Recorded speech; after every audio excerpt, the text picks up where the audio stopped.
আসসালামু আলাইকুম। হারুন এডুকেশন ওয়ার্ল্ডের পক্ষ থেকে সবাইকে শুভেচ্ছা। আজকের আলোচনার বিষয় তথ্য যোগাযোগ ব্যবস্থার অন্যতম গুরুত্ব অংশ টেলি কনফারেন্সিং। আলোচনার বিষয় টেলি কনফারেন্সিং।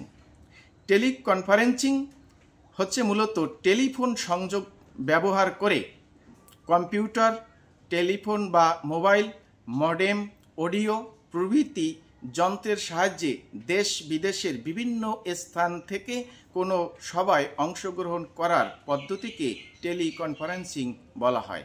অর্থাৎ টেলিকনফারেন্সিং হচ্ছে এমন একটা বিষয় যে টেলিফোন সংযোগ ব্যবহার করে কম্পিউটার, তারপর হচ্ছে টেলিফোন বা মোবাইল ফোন বা মডেম, অডিও প্রভৃতি যন্ত্রের সাহায্যে দেশ বিদেশের বিভিন্ন স্থান থেকে যে কোনো সভায় অংশগ্রহণ করার পদ্ধতিকে টেলিকনফারেন্সিং বলা হয়।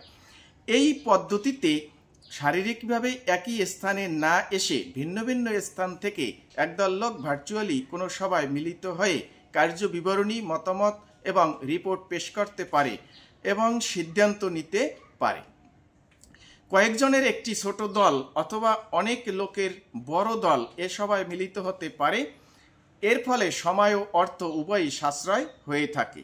যে আমরা যদি উপস্থিত হয়ে একটা সভায় অংশগ্রহণ করি তাহলে কিন্তু দেখা যায় সেই যে একটি দল, তাদের যাতায়াত খরচ, তাদের থাকা খাওয়া সব মিলিয়ে অনেক খরচের ব্যাপার। কিন্তু টেলিকনফারেন্সিংয়ের মাধ্যমে যখন কোনো আলোচনা সভায় অংশগ্রহণ করা হয় তখন কিন্তু এই ধরনের কোনো পরিশ্রম বা অর্থ খরচ হয় না। সুতরাং টেলিকনফারেন্সিংয়ের মাধ্যমে কিন্তু অর্থ সাশ্রয় করেও আমরা বিভিন্ন ধরনের আলোচনা সভায় অংশগ্রহণ করতে পারি। এর ফলে সময় ও অর্থ উভয়ই সাশ্রয় হয়ে থাকে। টেলিফোন বা মোবাইল সংযোগ ব্যবহার করে কম্পিউটার, অডিও তথা মাইক ও স্পিকার, মডেম এবং প্রয়োজনীয় সফটওয়্যারের সাহায্যে দেশ বিদেশের বিভিন্ন স্থান হতে টেলিকনফারেন্সিংয়ে অংশগ্রহণ করা যায়। ছাত্র, শিক্ষক, গবেষক প্রমুখ ব্যক্তিবর্গ বিশ্বের যে কোনো স্থান থেকে টেলিকনফারেন্সিংয়ের মাধ্যমে সবাই অংশগ্রহণ করে থাকে। তাৎক্ষণিক যোগাযোগ ব্যবস্থার জন্য এটি একটি বহুল প্রচলিত নিরাপদ পদ্ধতি।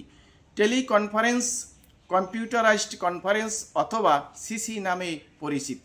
যে টেলিকনফারেন্স আর কি নামে পরিচিত হয়, যে টেলিকনফারেন্স কম্পিউটারাইজড কনফারেন্স। টেলিকনফারেন্সকে বলা হয় কম্পিউটারাইজড কনফারেন্স বা সিসি নামে পরিচিত। 1975 সালে মরি টার্প নামক একজন ব্যক্তি এই পদ্ধতি উদ্ভাবন করেন। প্রেসিডেন্ট নিক্সনের আমলে মার্কিন যুক্তরাষ্ট্রে মুদ্রাস্ফীতি দ্রুত নিয়ন্ত্রণের জন্য প্রশাসকদের মধ্যে টেলিকনফারেন্স ব্যবস্থা প্রবর্তন করা হয়।